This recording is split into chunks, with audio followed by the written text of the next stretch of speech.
नमस्कार, न्यूज 18 मध्य प्रदेश छत्तीसगढ़ देख रहे हैं आप और बुलेटिन की शुरुआत बड़ी खबर के साथ। खबर मुंबई से है। चंदनवाड़ी में फिल्म अभिनेता ऋषि कपूर का अंतिम संस्कार किया जाएगा। शमशान घाट की सुरक्षा भी बढ़ा दी गई है और अंतिम संस्कार में 20 लोग ही शामिल हो पाएंगे। प्रशासन ने 20 लोगों को ही जुटने की अनुमति दी है। ऋषि कपूर की बेटी सड़क मार्ग से मुंबई पहुंचेंगी। आपको बता दें कि आज सुबह ऋषि कपूर का निधन हो गया था। लंबे समय से वो बीमार थे, 2 साल से उनका इलाज भी चल रहा था और अब कुल जो खबर है कि 15 लोग ही उनके अंतिम संस्कार में शामिल हो पाएंगे। प्रशासन ने 15 लोगों को ही शामिल होने की इजाजत दी है। ऋषि कपूर की बेटी भी सड़क मार्ग से मुंबई पहुंचेंगी। तो ऋषि कपूर आज सुबह ही मुंबई के एक अस्पताल में भर्ती कराए गए थे, जहां उन्होंने अंतिम सांस ली। इस दौरान उनकी पत्नी नीतू कपूर और बेटा रणवीर भी उनके साथ मौजूद थे।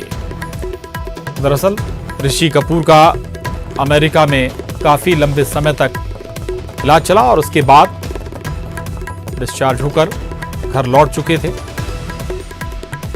और इससे पहले भी एक बार उन्हें तकलीफ हुई थी, तब भी उन्हें मुंबई के अस्पताल में भर्ती कराया गया था, लेकिन कुछ घंटों बाद तब वो डिस्चार्ज हो गए। लेकिन आज हम सबको छोड़कर चले गए। दरअसल उन्हें सांस लेने में तकलीफ हो रही थी, चेस्ट इन्फेक्शन भी था। और अमित राय हमारे साथ इस वक्त जुड़ गए हैं और जानकारी के साथ। अमित, चंदनवाड़ी जहां ऋषि कपूर का अंतिम संस्कार होना है, लेकिन प्रशासन के निर्देश की 15 लोग ही अंतिम संस्कार में शामिल हो सकते हैं। देखिए, निश्चित तौर पे 20 लोगों को जो है सिर्फ परमिशन दी जाएगी, वो भी जिनके नाम उनका परिवार जो है पुलिस को देगा, क्योंकि लॉकडाउन के चलते जो है इससे ज्यादा परमिशन नहीं मिल पाएगी। और खबर है कि जो चंदनवाड़ी जो शमशान भूमि है वहीं पे अंतिम संस्कार होगा। हालांकि जो इनका घर है पाली हिल बैंड्रा में, वहां भी सांताक्रूज इलाके में शमशान भूमि है, वहां भी मुंबई पुलिस ने तैयारी करके रखी है। और चंदनवाड़ी जहां ये अस्पताल है उससे 2 से 3 किलोमीटर की दूरी पर ही चंदनवाड़ी है, वहां पर भी पुलिस ने तैयारी करके रखी है। लेकिन मुंबई पुलिस की जो डीसीपी है उस इलाके की राजीव जैन, उनसे हमारी बातचीत हुई। उन्होंने कहा कि हमने दोनों जगह तैयारी करके रखी है, लेकिन परिवार की तरफ से अभी तक हमें कोई हिंट नहीं आया है कि चंदनवाड़ी में ही होगा या सांताक्रूज इलाके में जो शमशान भूमि है जहां उनका घर है बैंड्रा में, वहां पे वो करेंगे। तो उन्होंने तैयारी दोनों जगह के रखी है, पुलिस का खासा बंदोबस्त है और अंदर जो प्रक्रिया होती है उसके लिए भी दोनों ही शमशान भूमियों में तैयारियां शुरू कर दी गई हैं। बिल्कुल, ये भी बताया जा रहा है कि ऋषि कपूर की बेटी भी सड़क मार्ग के जरिए मुंबई पहुंचने वाली हैं। उनसे जुड़ी कोई जानकारी, कब तक वो मुंबई पहुंचेंगी? देखिए, वो बाय रोड निकली हैं, जो हमें जानकारी मिल रही है। जैसे ऋषि कपूर की जो बेटी है, उन्हें इस बात की जानकारी मिली थी देर रात को कि तबीयत ज्यादा खराब हो गई है, तो उन्होंने दिल्ली पुलिस से इजाजत मांगी थी। एक पास इशू किया जाता है, अगर आपको किसी भी मेडिकल कंडीशन पे एक राज्य से दूसरे राज्य में जाना होता है तो उन्हें एक पास जारी किया जाता है। उस पास को जो है जारी कर दिया गया है और वो जो है बाय रोड जो है मुंबई के लिए निकल गई हैं। अब देखना ये होगा कि वो कब तक जो है पहुंचती हैं यहाँ पर, क्योंकि सुबह 10:30 बजे जो है 5 लोगों के लिए पास जारी किया गया है जो साथ में आ रहे हैं। अब उन्हीं के आने का शायद इंतजार हो रहा है। मीडिया कर्मी जो है वो बाहर खड़े हैं अस्पताल के। सैफ अली खान, करीना कपूर, उसके अलावा जो राजीव कपूर जो उनके भाई हैं, अभिषेक बच्चन, ये सारे लोग अस्पताल में जो है मिलने उनके परिवार से पहुंचे हुए हैं। लेकिन अभी तक ऑफिशियल तौर पे कोई भी बयान परिवार की तरफ से नहीं आया है कि आखिरकार ये कब होगा अंतिम संस्कार और कहाँ होगा। लेकिन मुंबई पुलिस ने तैयारियां कर ली और ये कयास लगाए जा रहे हैं कि जैसे ही उनकी बेटी बाय रोड जो निकली है वो पहुंच जाएगी तो शायद उसके बाद जो है पूरी तरीके से स्थिति स्पष्ट हो जाएगी कि कितने बजे और कहाँ ये अंतिम संस्कार होगा। बिल्कुल अमित, बड़ा परिवार है कपूर परिवार, और उस लिहाज से अगर 15 लोग ही या 20 लोग ही शामिल होने हैं तो फिर परिवार के भी गिने चुने लोग ही अंतिम संस्कार के वक्त मौजूद रह पाएंगे। बहुत शुक्रिया आपका इस पूरी जानकारी के लिए अमित, धन्यवाद। तो आपको बता दें कि मशहूर बॉलीवुड कलाकार और ऋषि कपूर का निधन हो गया है और अंतिम संस्कार भी आज उनका होने वाला है। उनकी बेटी जल्द ही मुंबई पहुंच जाएंगी। इससे पहले अस्पताल में उनके परिवार वालों से मिलने के लिए लोग पहुंचे हुए हैं फिल्म जगत के। साथ ही छत्तीसगढ़ के मुख्यमंत्री भूपेश बघेल ने ट्वीट कर शोक जाहिर किया है ऋषि कपूर के निधन पर, संवेदनाएं व्यक्त की हैं उन्होंने ऋषि कपूर के परिवार के लिए दुख की इस घड़ी में।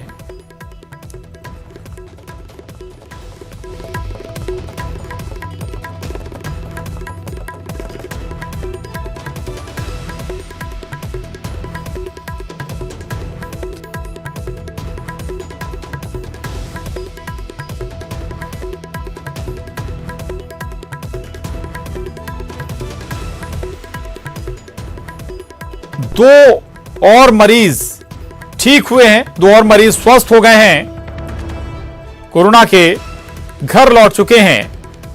ट्वीट किया है, ये जानकारी दी अपनी ट्वीट के जरिए मुख्यमंत्री भूपेश बघेल ने। छत्तीसगढ़ के लिहाज से ये बेहतर खबर। लगातार कोरोना पर शुरुआत से ही सरकार एक्टिव है, उसके नतीजे भी देखने को मिले।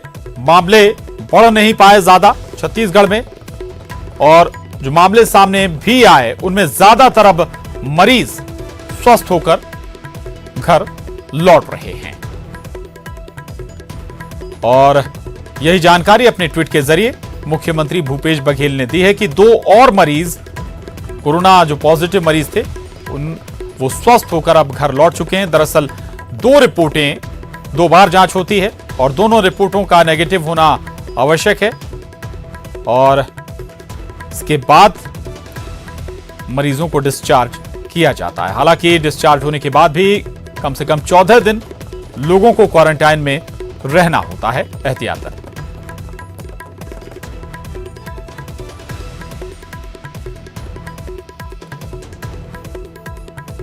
तो ये छत्तीसगढ़ के लिहाज से बेहतर खबर है, और ये जानकारी खुद मुख्यमंत्री भूपेश बघेल ने दी है। रायपुर में 2 और कोरोना पीड़ित मरीज स्वस्थ हो गए हैं। सीएम ने ट्वीट कर ये जानकारी दी। बाकी के 2 मरीजों के भी जल्द स्वस्थ होने की उन्होंने कामना की, और मरीजों की कामना की है। सूरजपुर जशपुर के संदिग्धों की भी आज रिपोर्ट आएगी। ममता लांजेवार हमारे साथ जुड़ गई हैं और जानकारी के साथ। ममता, ये छत्तीसगढ़ के लिहाज से भी बेहतर खबर है, 2 और मरीज आज स्वस्थ होकर घर लौट गए। इसकी जानकारी खुद मुख्यमंत्री भूपेश बघेल दे रहे हैं। बिल्कुल, देखिए एम्स में जो मरीज भर्ती हो रहे हैं उसका लगातार ठीक हो रहे हैं। उसके बाद लगातार एम्स की भी तारीफ हो रही है, राज्य सरकार की भी तारीफ हो रही है। अभी फिर से 2 मरीज जो है वो ठीक हो चुके हैं, तो सिर्फ 2 और मरीज हैं जिनका इलाज जारी है। इसके साथ ही सूरजपुर से जो 9 संदिग्ध है और जशपुर से जो 1 संदिग्ध है, उसकी आरटीपीसीआर पद्धति से उनकी मेडिकल जांच तो कर ली गई है, उसकी रिपोर्ट आनी बाकी है। तो यदि अगर उनकी रिपोर्ट नेगेटिव आती है तो कहीं न कहीं ये कहा जा सकता है कि सिर्फ 2 कोरोना पॉजिटिव जो है वो छत्तीसगढ़ में है, वो भी जल्द ठीक होकर एम्स प्रबंधन का कहना है कि अपने घर लौट जाएंगे।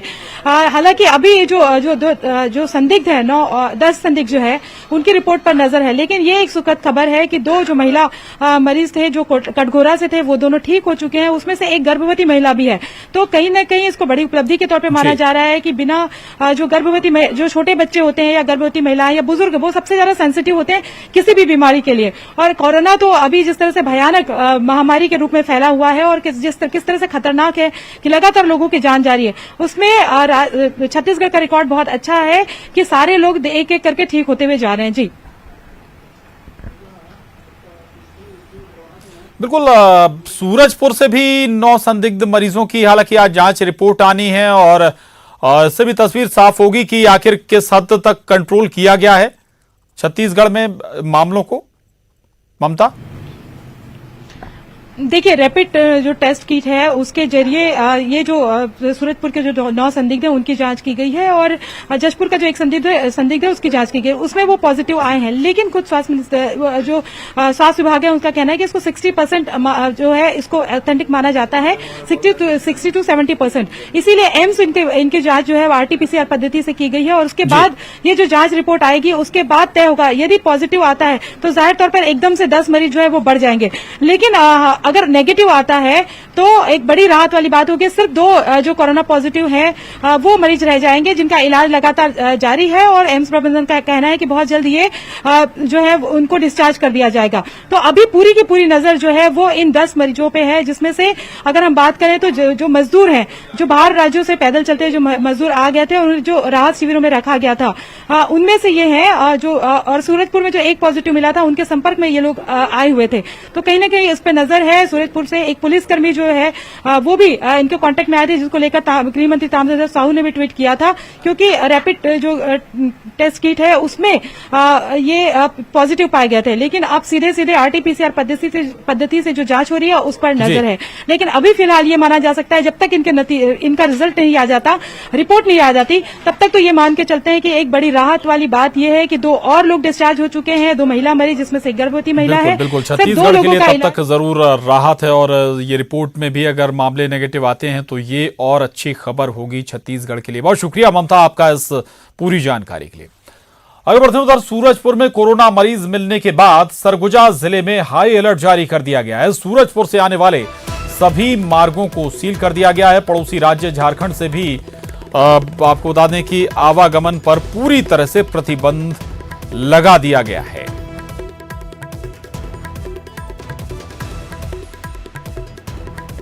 कलेक्टर महोदय के निर्देश पर सरगुजा के जितने भी बॉर्डर हैं उनको सील कर दिया गया है। सूरजपुर से लगने वाले जो हमारे बॉर्डर हैं उनमें सभी मुख्य मार्गों पर पुलिस पोस्ट है, वहाँ पर लगातार चेकिंग हो रही है। उसके साथ पुलिस के साथ साथ अन्य कर्मचारियों को भी लगाया गया है। इसमें माननीय पुलिस अधीक्षक महोदय के निर्देश पर हम लोगों ने वहाँ पर और भी अधिक बल लगाया है ताकि चेकिंग को और अधिक से अधिक किया जा सके। कोई भी ऐसे व्यक्ति हो जिनके पास नहीं है वो अंतर जिला बॉर्डर को भी क्रॉस न कर सके, और दूसरे राज्यों से भी आने वाले लोग हैं वो पूरी तरह से नियमों का पालन करें, जैसे एक वाहन में 2 लोगों को बैठने का है, या फिर जितनी भी सूरजपुर में कोरोना का मामला सामने आने के बाद जिले में हाई अलर्ट घोषित कर दिया गया है। रैपिड टेस्ट में कोरोना पॉजिटिव पाए गए मजदूर को रायगढ़ रेफर कर दिया गया है। ये मजदूर राजनांदगांव से आया था। राजनांदगांव जिला प्रशासन ने झारखंड के 144 मजदूरों को जशपुर भेजा था। इन्हें जिले के 4 राहत केंद्रों में शिफ्ट किया गया था।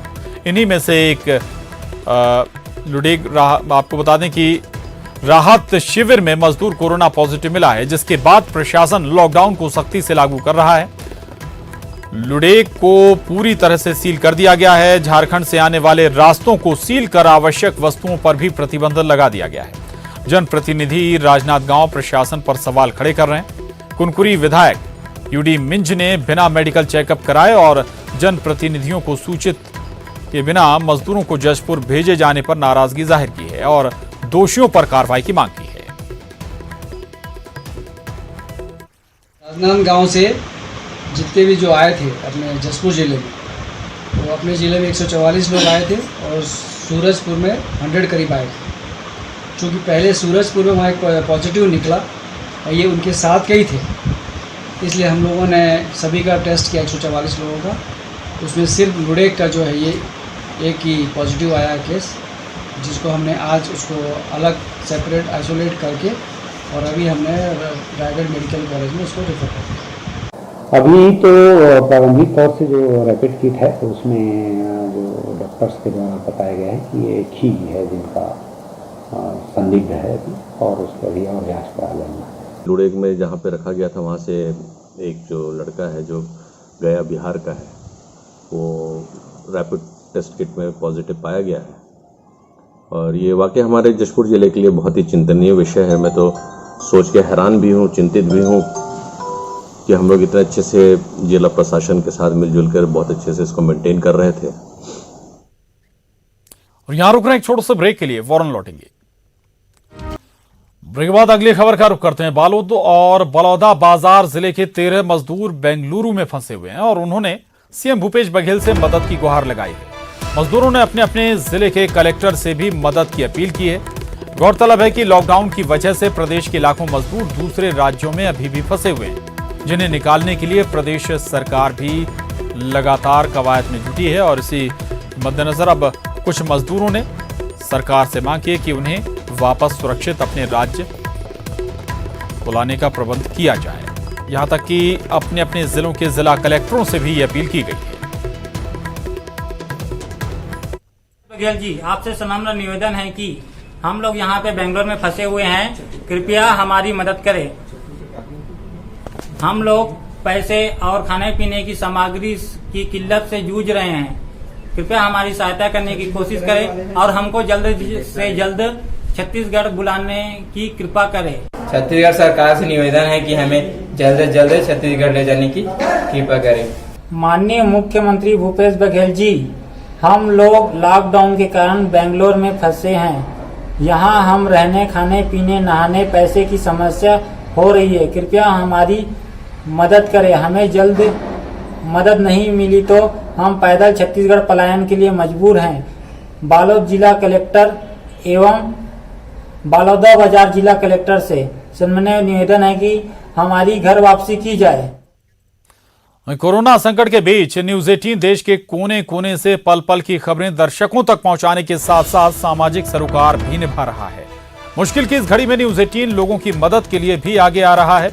लॉकडाउन के दौरान दिल्ली में फंसे छत्तीसगढ़ के एक परिवार की समस्या को न्यूज 18 ने जिम्मेदारों तक पहुंचाया। राम अवतार नाम का शख्स अपने परिवार के साथ दिल्ली में है। राम अवतार का 5 साल का बेटा थैलीसीमिया पीड़ित है। इस परिवार ने न्यूज 18 को अपनी समस्या बताई, जिसके बाद न्यूज 18 ने सीएम भूपेश बघेल तक इस परिवार की समस्या पहुंचाई। इस पर संज्ञान लेते हुए सीएम भूपेश बघेल ने इस परिवार को सहायता उपलब्ध कराई। उनके लिए भोजन और दूसरे इंतजाम भी किए गए, साथ ही उन्हें घर वापस लाने का भरोसा भी दिलाया।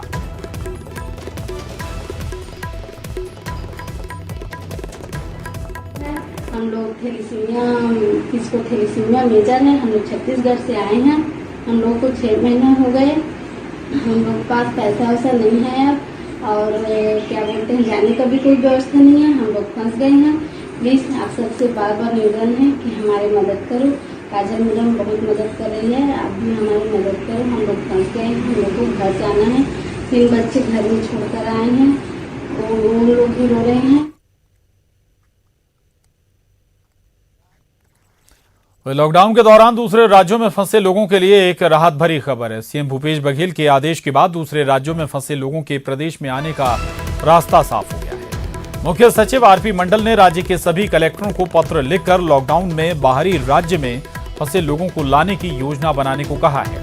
साथ ही दूसरे राज्य से आने वाले लोगों की मेडिकल जांच सुनिश्चित करने के लिए कहा गया है। जिला प्रशासन को प्रदेश के नोडल अधिकारी, सचिव सह श्रम आयुक्त सोनमणि बोरा से संपर्क स्थापित करने को कहा गया है।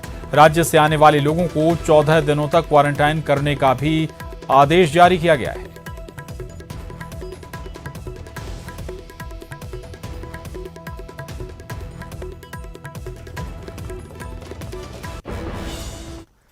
छत्तीसगढ़ प्रदेश कांग्रेस प्रभारी पीएल पुनिया ने पीएम मोदी को चिट्ठी लिखी है और छत्तीसगढ़ समेत दूसरे राज्यों के मजदूरों की घर वापसी के लिए विशेष ट्रेन चलाने की मांग की है। उन्होंने पत्र में लिखा है कि जिस तरह से राजस्थान के कोटा से छात्रों की वापसी हुई है, उसी तरह से केंद्र सरकार दूसरे राज्यों में फंसे मजदूरों को उनके घर तक पहुंचाने के लिए विशेष सैनिटाइज ट्रेन चलाए।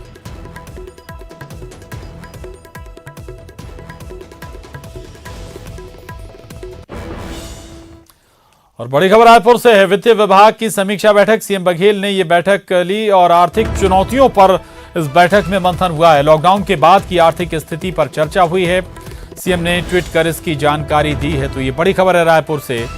मुख्यमंत्री भूपेश बघेल की अध्यक्षता में वित्त विभाग की समीक्षा बैठक हुई है। दरअसल लॉकडाउन खत्म होने के बाद आर्थिक स्थितियां, आर्थिक चुनौतियों पर मंथन किया गया है और इसकी जानकारी खुद मुख्यमंत्री भूपेश बघेल ने ट्वीट कर दी है। दरअसल लॉकडाउन के बाद धीरे धीरे आर्थिक गतिविधियों को रफ्तार दी जाएगी और कैसे आर्थिक गतिविधियां बेहतर करनी है, लॉकडाउन के बाद क्या हालात होंगे, क्या चुनौतियां होंगी, इनको लेकर इस बैठक में समीक्षा की गई है।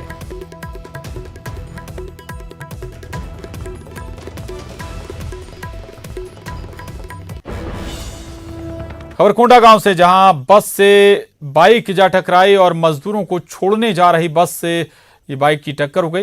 इस हादसे में एक शख्स की मौत हो गई, एक शख्स गंभीर रूप से घायल भी हुआ है। NH 30 पर केशकाल घाट पर यह हादसा पेश आया। मोहन मरकाम ने घायल को अस्पताल पहुंचाया है। तो ये बड़ी खबर कोंडागांव से, जहां पर एक बस से एक बाइक जा टकराई। इस हादसे में एक शख्स की मौत भी हो गई, जबकि एक शख्स गंभीर रूप से जख्मी हो गया। और इस घटना के बाद मोहन मरकाम ने घायल को अस्पताल पहुंचाया।